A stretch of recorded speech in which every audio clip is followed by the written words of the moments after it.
antes de passar o microfone para o Afrânio, só vou pedir a vocês que verifiquem os celulares e evitem transitar no salão para que não venha tirar a atenção das pessoas que estão desejando ver a palestra e até mesmo do Afrânio, para que não o distraia. Tá? Tenham uma boa noite de estudo. Afrânio.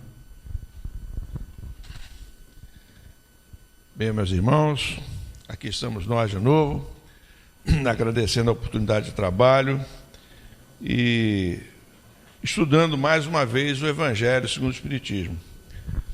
Hoje o tema programado é o capítulo 9 do Livro dos Espíritos, que é o que trata dos bem-aventurados os que são mansos e pacíficos.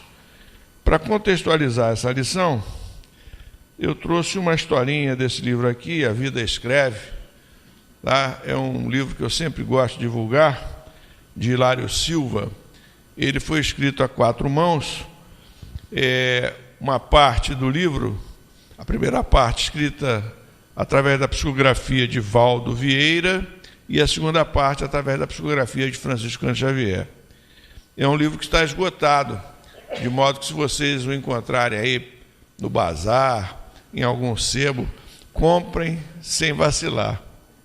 Oi, pensei que tivesse chamado. Comprem sem vacilar, né? Porque é um livro que está se tornando difícil, não foi reeditado ainda. Então, na primeira parte do livro, o Hilário Silva escreve pelas mãos do nosso Valdo Vieira uma historinha interessante que se insere no tema da noite de hoje. O nome é O Conto da Mosca. Talvez você já tenha ouvido, mas é sempre bom a gente reouvir, porque sempre nos permite novas reflexões. A impaciência é vício grave, falta de caridade para consigo mesmo. Por isso afirmava Jesus: bem-aventurados os mansos, porque possuirão a terra. Isso quer dizer que o homem sereno desfruta o privilégio de mais extensa vida no corpo. Jerônimo, o benfeitor espiritual, falava pelo médium com grande acerto e continuava: o suicídio indireto é muitas vezes praticado pelos cultores da intemperança mental. Em muitas ocasiões, basta um momento de indisciplina e a morte surge por nada. A sessão terminou e todos exaltaram a excelência dos conceitos ouvidos. E Fraga, o contador de vários estabelecimentos comerciais, coçando nervosamente a cabeça, exclamou risonho: tão bons conselhos, tão bons conselhos. No outro dia, porém, o mesmo Fraga, entre os livros do escritório, no calor da tarde, via-se atarantado. Leve mosca zombava dele, procurando-lhe a calva. O zeloso contador tentava alcançá-lo com um tabefe aqui e ali, mas nada. A maneira da personagem de Fedro, que castigava proficuamente a si mesmo, sentindo que ela se alojava provavelmente pela 20ª vez entre os seus raros cabelos, bateu fortemente no próprio crânio. A pancada, no entanto, o fez cair. Socorro, aflição, ocorrera a ruptura de um vaso importante no cérebro, e Fraga, em poucas horas, se viu desencarnado. Quando acordou, espantado, no regaço do piedoso Jerônimo, ao conhecer a própria situação, gritou afobado: E agora? E agora, meu Deus, que fazer? O amigo espiritual, todavia, informou calmamente: você já se encontra fora do corpo de carne há 2 meses, mas apenas agora toma acordo de si. Já estudamos seu caso. Você estava avisado quanto aos perigos da impaciência e caiu mesmo assim no conto da mosca. Suicídio indireto, meu caro, suicídio sem nenhuma razão de ser. E você ainda dispunha de 11 anos pela frente para trabalhar junto dos homens. E agora, o que faço? O benfeitor espraiou o olhar pela casa de socorro terrestre em que se achavam e esclareceu: Já expliquei o problema aos nossos maiores. Pela vida correta que você levou, de certo não merece o pavor das regiões abismais, mas também não está habilitado para subir. Ficará aqui mesmo. Aqui mesmo? Onde? Indagou Fraga assombrado. No hospital onde estamos, respondeu Jerônimo. Com que fim? Perguntou Fraga. Ajudando aos enfermos. Voltou a falar Jerônimo. E fazendo o quê? Sem sorrir, Jerônimo explicou simplesmente. Aprendendo a ter paciência. Você ficará durante algum tempo a espantar as moscas. Não é? Então, para que ele aprendesse a ser paciente, ele ia ficar no mundo espiritual, né? Espantando as moscas, para que as moscas não pousassem sobre os demais doentes que lá se encontravam no hospital. Então, essa questão da paciência é um dos temas que é estudado dentro desse capítulo 9 do Evangelho. Bem-aventurados os mansos e os pacíficos, né? Inclusive, o próprio Hilário Silva, ao começar a história, ele fala justamente isso. Bem-aventurados porque possuirão a terra. Bem-aventurados os mansos porque possuirão a terra. Essa noção do que seja bem-aventurado, né? O que é ser bem-aventurado? Né? O que é ser bem-aventurado? Nós podemos simplificar dizendo que ser bem-aventurado é ser feliz, né? Nós, se somos felizes, nós somos bem-aventurados. Essa era a conotação que Jesus queria dar ao termo. Inclusive, no dicionário brasileiro, no dicionário da língua portuguesa, né, onde aparece o termo felicidade, aparece justamente essa definição. É o estado de perfeita satisfação íntima, de ventura, de contentamento. É sentir-se bem-aventurado. Então, sentir-se bem-aventurado é sentir-se feliz. Então, quando nós nos sentimos felizes, nós somos considerados bem-aventurados. O problema com o qual todos nós nos defrontamos é que nós estamos numa faixa evolutiva ainda muito inicial da nossa trajetória, do nosso progresso material. A gente muitas vezes se acha bastante evoluído simplesmente porque já somos espíritas, porque já temos conhecimento da realidade do mundo espiritual, porque já aceitamos a reencarnação, porque já temos um conhecimento diante da vida que muitas outras pessoas não possuem. Mas não nos iludamos, meus irmãos, nós ainda estamos, do ponto de vista da evolução espiritual, nós ainda estamos muito no início. Porque senão nós não estávamos encarnados no planeta Terra, que é um mundo de expiações e provas, como define o Evangelho segundo o Espiritismo. No capítulo 3 do Evangelho segundo o Espiritismo, Kardec, com base nas revelações que os Espíritos fazem, nos diz que existem 5 tipos de mundos, né? Ele resume a 5 tipos de mundos. É claro, é uma catalogação exemplificativa. Não significa que seja necessariamente assim. Pode existir, talvez, outras classificações, assim como também, em relação à evolução dos espíritos, no Livro dos Espíritos está dito lá que temos 3 ordens de espíritos.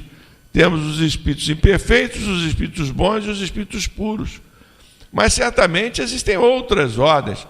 Essa exemplificação nos é dada por Kardec para que nós possamos nos aperceber da nossa situação diante da vida espiritual, o momento em que nós estamos vivendo.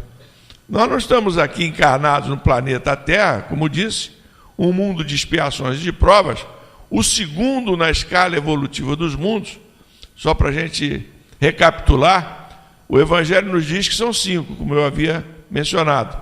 Os mundos primitivos, os mundos de expiações e provas, os mundos de regeneração, os mundos celestes, os mundos felizes e os mundos celestes ou divinos, né? Então, os mundos felizes estão acima dos mundos de regeneração. Então, lá nos mundos felizes, certamente vamos nos sentir bem-aventurados, porque é o momento em que o bem vai sobrepujar o mal. Nós estamos num mundo de expiações e provas, numa transição, o planeta vive uma transição para um mundo de regeneração. Mas nós estamos testemunhando que neste momento em que estamos vivendo, ainda existe muito mal sendo praticado na Terra. Como a Lurimar lembrou muito bem nos seus comentários a mensagem inicial. Ainda existe muita coisa ruim acontecendo, embora a gente tenha que reconhecer que já fizemos muitos progressos. Não se compara o mundo de hoje, com todas as atrocidades que a gente vê acontecendo nos diversos países do mundo, com o mundo da época de Jesus, onde havia muito mais violência, havia muito mais arbitrariedade, havia muito mais dificuldade para nós progredirmos, não é? Hoje nós já temos mais facilidades. Então, meus irmãos, apesar disso, nesse mundo de expiações e provas, em transição para a regeneração, e quiçá daqui a algum tempo, mundo de regeneração, ainda vai haver muito mal sendo praticado até. O bem ainda vai estar sendo contrastado pelo mal. Como ser bem-aventurado num mundo dessa natureza? Por isso que Jesus vem dizer, vem traçar regras para nós de comportamento que vão nos ajudar para o futuro.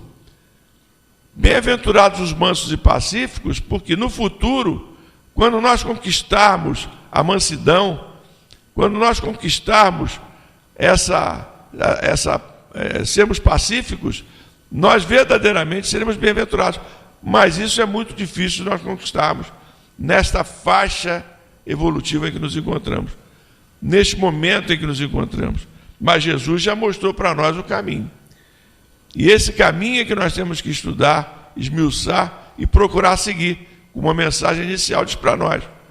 Não basta a gente chegar aqui, estudar, absorver as palavras e não praticar nada daquilo que nós aprendemos. Aliás, essa é a nossa grande dificuldade, transformar em ações o que a teoria nos ensina com tanta beleza, com tanta lógica, com tanto raciocínio. Esse é o grande problema de todos nós. Então, meus amigos, ser bem-aventurado depende de nós, depende do nosso esforço. Ser feliz depende de nós. Há uma máxima do Eclesiastes, que é um livro da Bíblia, né? Cuja autoria é atribuída a Salomão, aquele rei sábio,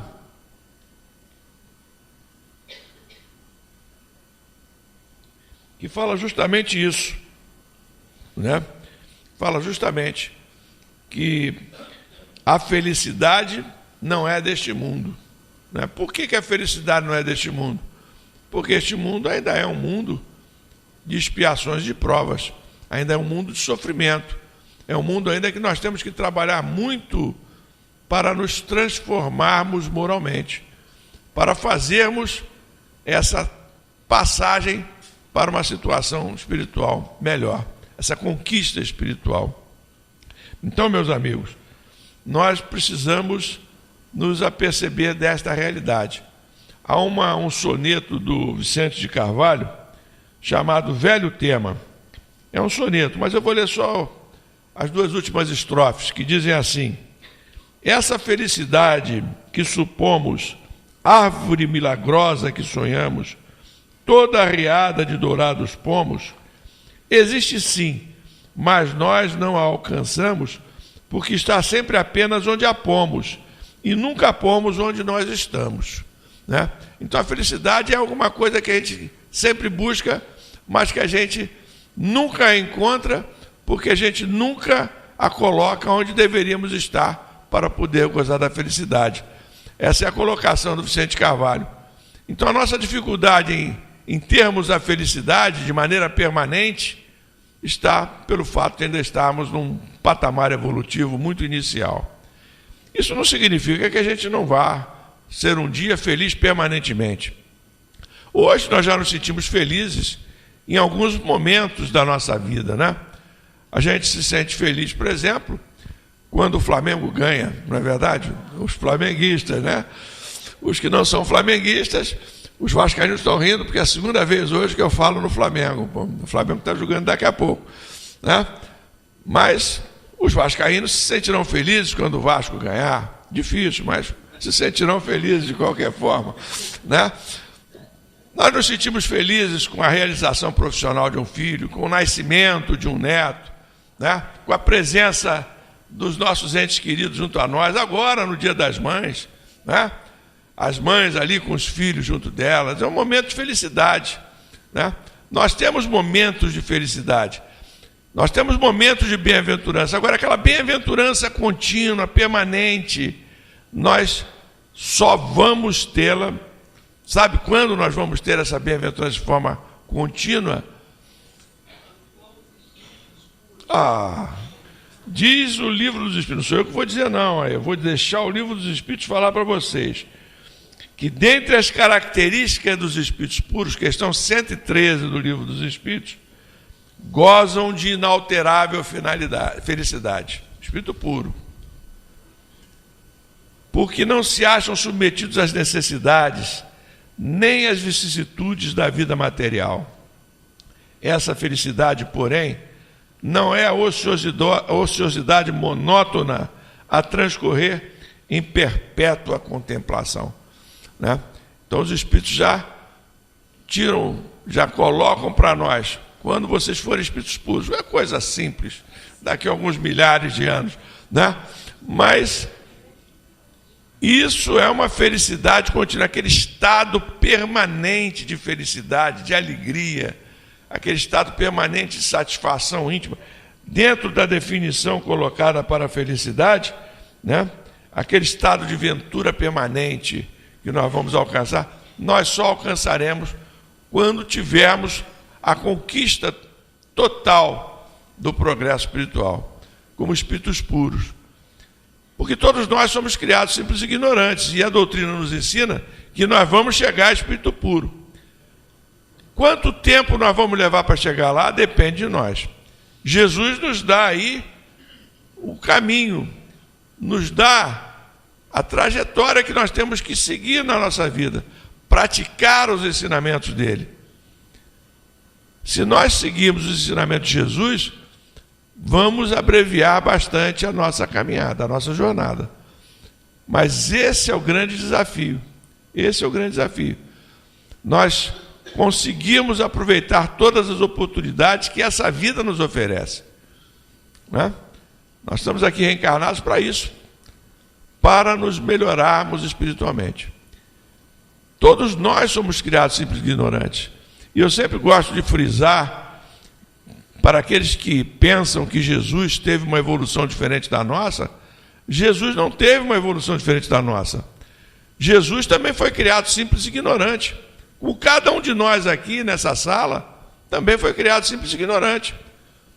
Só que ele foi criado primeiro e fez a trajetória evolutiva dele em outros mundos, não aqui no planeta Terra. Porque Jesus, quando o planeta Terra foi concebido pela espiritualidade maior, né, Jesus foi designado governador espiritual, já era espírito puro. Ele já estava, portanto, já tinha, portanto, feito a sua evolução, já estava nessa condição de bem-aventurança, de felicidade suprema. De maneira que nós estamos ainda a caminho, nós temos que continuar a nossa trajetória. Vamos alcançá-la. Algum dia vamos alcançá-la. Temos que perseverar na nossa jornada. Somente um espírito bem-aventurado como Jesus poderia nos dizer das bem-aventuranças. Os evangelistas nos dizem que Jesus nos traçou, segundo Mateus, 9 bem-aventuranças. Segundo Lucas, são só esses dois que falam nas bem-aventuranças, 4 bem-aventuranças. Kardec, no Evangelho segundo o Espiritismo, coloca 5 bem-aventuranças para nós. Na verdade, essas 5, uma dessas bem-aventuranças sintetizam duas bem-aventuranças, justamente o que nós estamos estudando hoje. Porque Jesus não falou bem-aventurados os mansos e os pacíficos. Não. Jesus falou assim: bem-aventurados os que são mansos, algumas traduções brandos, porque possuirão a terra. Essa é uma bem-aventurança. E a outra é: bem-aventurados os pacíficos, porque serão chamados filhos de Deus. Né? Então, Kardec colocou as duas num capítulo só, no capítulo 9. As outras são bem-aventurados os aflitos, que equivale a bem-aventurados os que choram, né? Que Mateus chama bem-aventurados os que choram. Lucas, bem-aventurados vós que agora chorais. Fala também, Allan Kardec fala, bem-aventurados os pobres de espírito, no capítulo 7. Bem-aventurados os puros de coração, no capítulo 8. E bem-aventurados os misericordiosos, no capítulo 10, além desse capítulo 9 que nós vamos estudar hoje, então. Então, estou colocando dessa forma para nós nos situarmos dentro do tema que nós estamos estudando esta noite. Na estrutura desse capítulo 9, Kardec destaca que para sermos bem-aventurados, mansos e pacíficos, nós precisamos ter algumas características: a afabilidade e a doçura, a paciência, a obediência e a resignação. Então essa é a estrutura do capítulo, né? Estuda a afabilidade e a doçura, a paciência, a obediência e a resignação. E é nessa direção que a gente caminha a partir de agora, para dar uma visão aí do que o capítulo traz para nós, né? Comentando então essas duas bem-aventuranças, Kardec diz assim: por essas máximas, Jesus faz uma lei da doçura, da moderação, da mansuetude, da afabilidade e da paciência. Consequentemente, condena a violência, a cólera e mesmo qualquer expressão descortês que alguém possa usar com respeito aos seus semelhantes.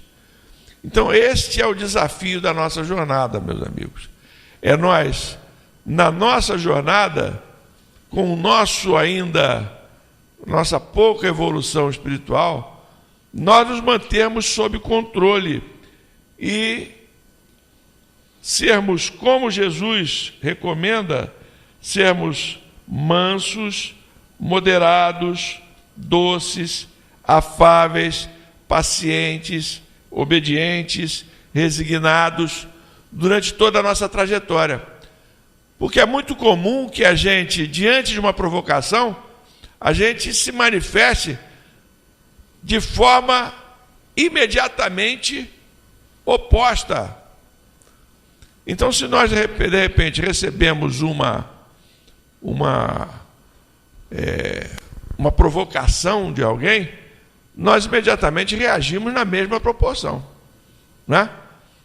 Se você está dirigindo o teu automóvel no trânsito, né? Se você tem um automóvel, você pode não ter um automóvel, mas você, de alguma forma, você é agredido por alguém, seu isso, seu aquilo, você bota a cabeça do lado de fora e diz: vai com Deus, meu irmão.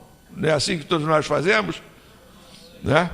Mas é assim que nós deveríamos fazer, né? Deus te abençoe, né? Uma vez, mas nós não fazemos dessa forma, nós revidamos na mesma proporção. É você, é a sua, né? Como você está falando aí, né? Este é todo comportamento inadequado que a lição condena, quer dizer, condena não, a lição diz que nós não devemos ter esse comportamento, né? Vejamos lá o caso da mosca, né? A mosquinha estava lá perturbando o sujeito. O que ele tinha que fazer com a mosca?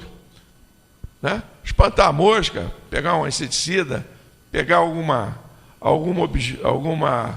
raquete, agora tem essas raquetes eletrificadas, eletrocutar a mosca, né?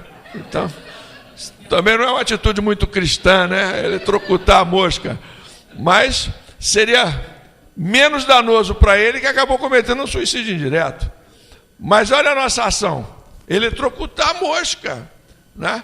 Então nós ainda estamos nessa fase, né? Sei lá, um espírito mais evoluído talvez orasse a mosca diante da oração, das vibrações emitidas por aquele companheiro que estava sendo perturbado pela mosca. A mosca se afastaria e diria assim: esse aqui não dá não, porque ele é muito evangelizado, é uma pessoa muito boa. E ia embora a mosquinha, né? Ia ser afastada. Então, o nosso comportamento ainda é um comportamento muito reacionário. Este é o nosso problema, né? E por esse motivo, a gente não acaba não aproveitando as oportunidades que temos. Acabamos não sendo os espíritos completistas de que nos fala André Luiz, né? Aquele espírito que completa o seu planejamento reencarnatório, aproveita todas as oportunidades que teve numa encarnação. Muito difícil. Todo instante, a gente está vendo a casca de banana, a gente vai lá, se distrai e pisa na casca de banana. Infelizmente, essa é a condição em que nos encontramos. Mas Kardec, então, estrutura o capítulo dessa forma, né? E ele continua assim, ó. O que Jesus quis dizer com as palavras bem-aventurados que são mansos, porque possuirão a terra, se ele havia recomendado a renúncia aos bens deste mundo e prometidos do céu. Kardec faz uma interrogação e ele mesmo responde: o homem, enquanto aguarda os bens do céu, tem necessidade dos da terra para viver. Jesus apenas recomenda que não se dê mais importância aos bens da terra do que aos do céu, né? Então, Jesus está procurando nos mostrar, porque a bem-aventurança diz lá, né? Bem-aventurados que são mansos, porque possuirão a terra. Bem-aventurados pacíficos, que serão chamados filhos de Deus. E nós somos espíritos apegados aos bens materiais, né? Ora, Jesus não faz nenhuma condenação quanto ao apego aos bens materiais. Nós espíritas sabemos, por testemunho dos espíritos, que ficar apegados aos bens materiais nos traz problemas no momento em que nós retornarmos ao mundo espiritual, porque vamos levar mais tempo para nos desvencilharmos dos nossos interesses materiais, né? Então é necessário que a gente comece a se desapegar dos bens. Agora, usar os bens materiais é perfeitamente necessário, né? É perfeitamente adequado. Jesus em nenhum momento condena que a gente use os bens materiais. E é isso que Kardec está falando para nós. Quando Jesus disse, bem-aventurados que são mansos possuirão a terra, ele não está recomendando que a gente deixe de usufruir dos bens materiais. Ele está apenas dizendo que nós não devemos abusar dos bens materiais. Num outro capítulo do Evangelho, no capítulo 2 do Evangelho, tem uma lição chamada O Ponto de Vista. É uma lição em que Kardec comenta justamente da maneira como nós nos comportamos nesta vida, nós vamos poder perceber se nós estamos nos preparando para a vida espiritual ou se nós somos verdadeiros materialistas apegados à vida material. Então, se o tempo todo nós valorizamos mais as coisas materiais do que as coisas espirituais, do que os valores que possam nos levar a uma vida espiritual melhor, nós então não somos espiritualistas, não somos espíritas, nós somos materialistas. Se o tempo todo a gente trabalha em função de bens materiais, não de bens espirituais, nós então somos materialistas. É o que ele fala nessa lição, ponto de vista. Então, o ponto de vista do nosso comportamento é que vai nos dizer quem somos. Então, este é um desafio para todos nós, que se torna maior pelo momento em que nós vivemos. E ele comenta assim, por essas palavras, bem-aventurados os mansos, ele quis dizer que até agora os bens da terra são monopolizados pelos violentos, em prejuízo dos que são mansos e pacíficos, aos quais muitas vezes falta o que lhes é necessário para viver, enquanto que os outros possuem até o supérfluo. Promete Jesus que a justiça será feita para eles, assim na terra como no céu, porque eles serão chamados os filhos de Deus. Então Kardec, ele esclarece para nós essa bem-aventurança. Quando a lei de amor, de justiça e caridade for lei da humanidade, não haverá mais egoísmo. O fraco e o pacífico não serão mais explorados nem humilhados pelo forte e pelo violento. Esse será o estado da terra quando, segundo a lei do progresso e a promessa de Jesus, ela houver se transformado em um mundo feliz pela expulsão dos maus. Então, mundo feliz quando finalmente o bem vai prevalecer sobre o mal aqui na terra. Então essas são as colocações que Jesus faz a respeito propriamente dessas duas bem-aventuranças.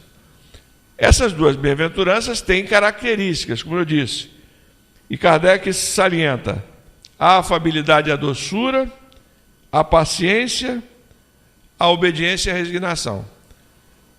São 3 mensagens de espíritos, Duas de Lázaro, a afabilidade e a doçura, no item 6, a paciência de um espírito amigo e a obediência e a resignação de Lázaro. São 3 mensagens, portanto. Pensei aqui as principais frases dessas mensagens para nós concluirmos as nossas colocações dessa noite. Sobre a afabilidade e a doçura, o Lázaro, esse Lázaro aqui é aquele irmão de Marta e Maria, aquele que Jesus manda que ele se levante e ande. Ele já tinha sido sepultado, segundo as pessoas que haviam testemunhado o episódio, ele havia morrido. Nós sabemos que a morte, ou quer dizer, a morte no sentido de desencarnação, o espírito não havia ainda se desprendido do corpo, porque se houvesse se desprendido do corpo, não seria possível ao Lázaro atender à determinação de Jesus. Jesus sabia que Lázaro estava num estado letárgico e que, portanto, ele poderia chamar Lázaro, que com a sua grande força magnética, Lázaro atenderia ao chamado. Então Lázaro se levanta e anda. Lázaro, irmão de Marta e Maria. Mas então Lázaro diz na mensagem: a afabilidade e a doçura são formas de manifestação da benevolência para com os semelhantes, que é fruto do amor ao próximo. Então a benevolência é fruto do amor ao próximo. A benevolência é aquela atitude de fazer o bem.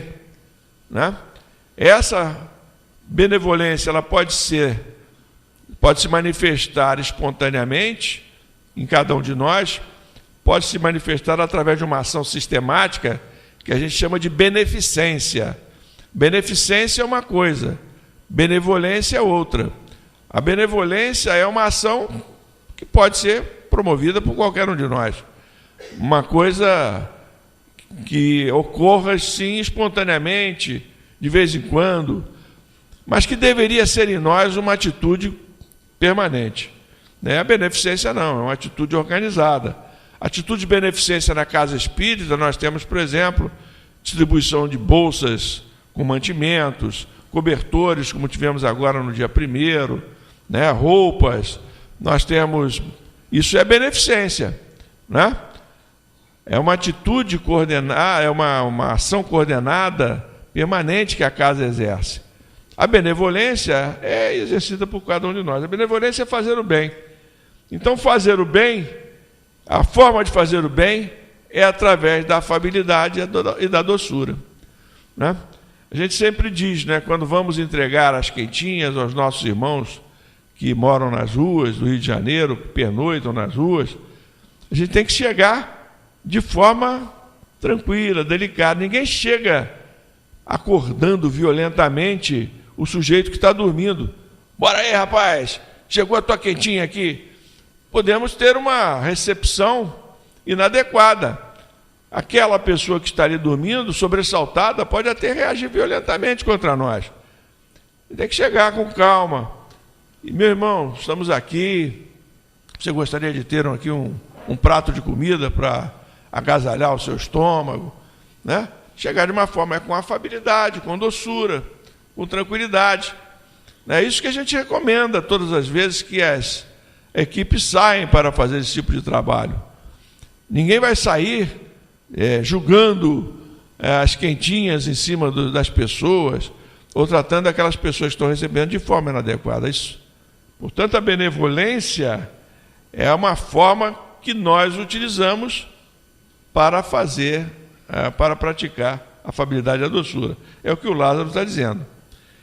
Nem sempre se deve confiar nas aparências, continua o Lázaro, pois a educação e a vivência no mundo podem proporcionar o verniz dessas qualidades ao homem. Quantos há cuja fingida bondade e simplicidade é apenas uma máscara para o exterior, uma roupa cujo corte planejado dissimula as deformidades ocultas.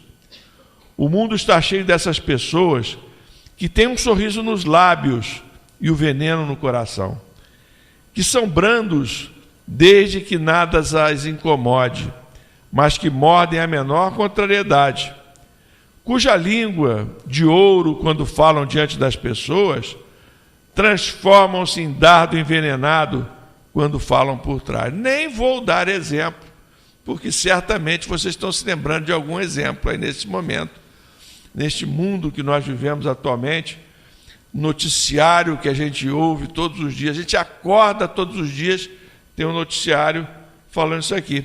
São verdadeiros lobos em pele de cordeiro, são verdadeiros algozes, em vez de serem nossos representantes, eles são nossos verdadeiros algozes, na maior parte das vezes, né?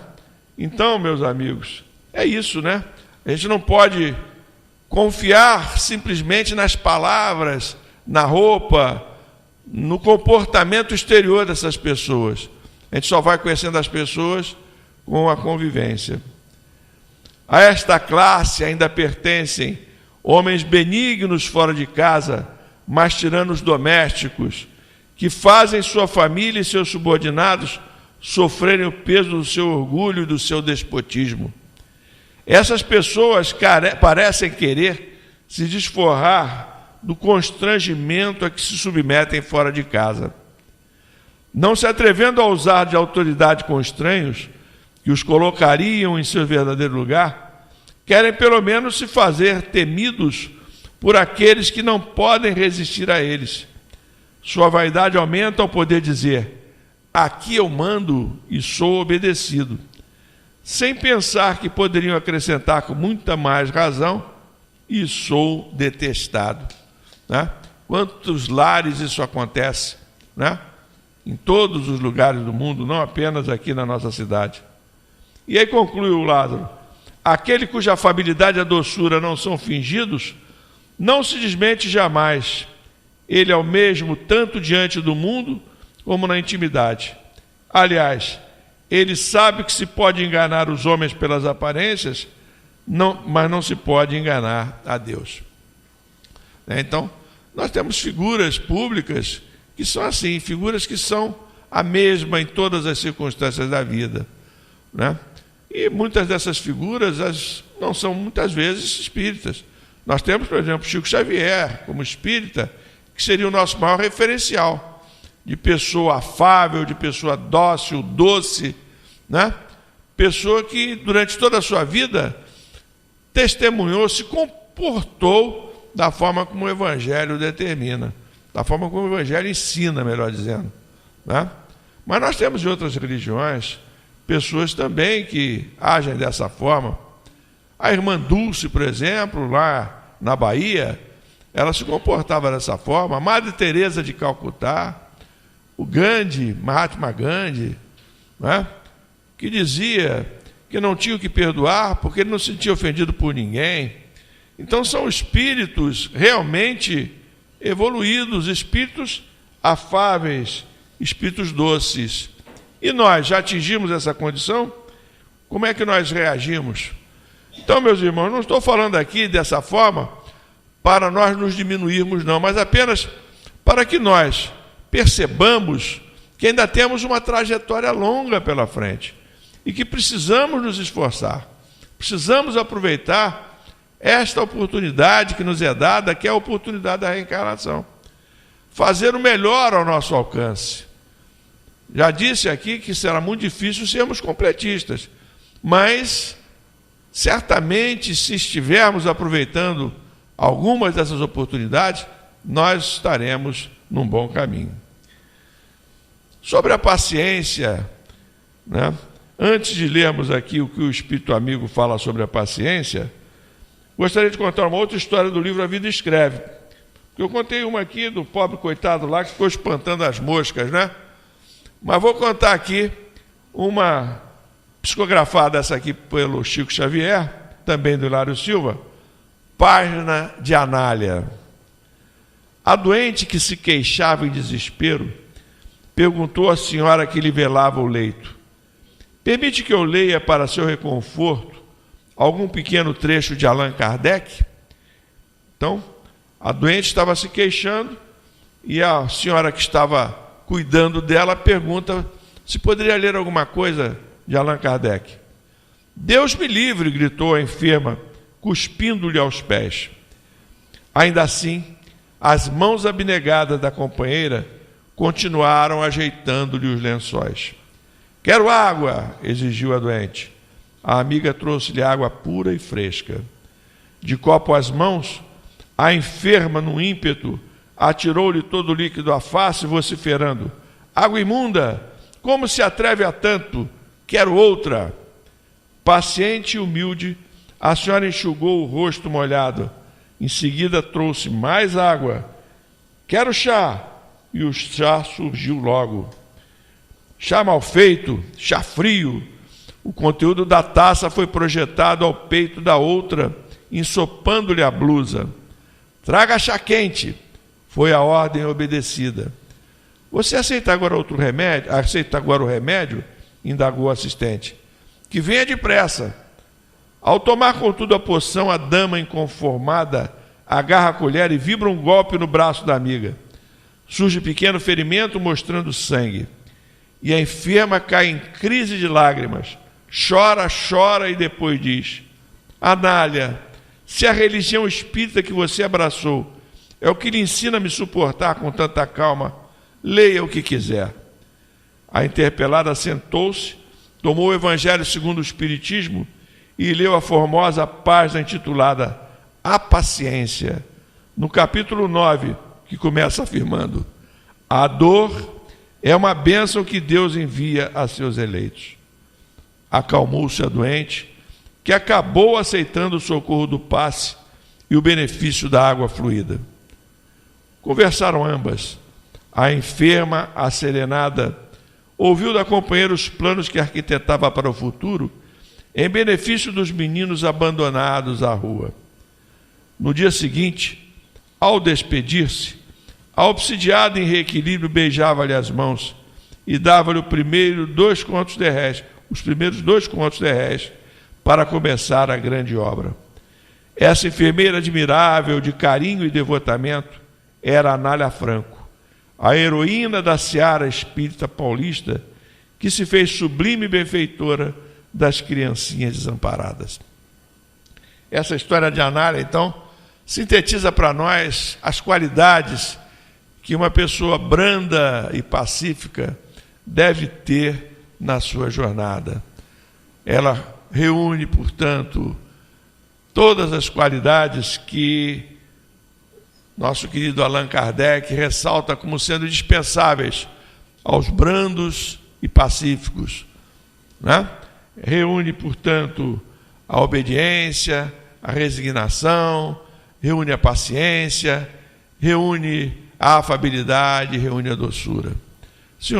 Que o Senhor Jesus possa nos ajudar a nos mirarmos no exemplo de espíritos como Anália Franco, que nos acalmam e nos ajudam a aceitar as dificuldades da vida como obstáculos transponíveis que devemos com serenidade vencer para que possamos bem aproveitar a nossa existência.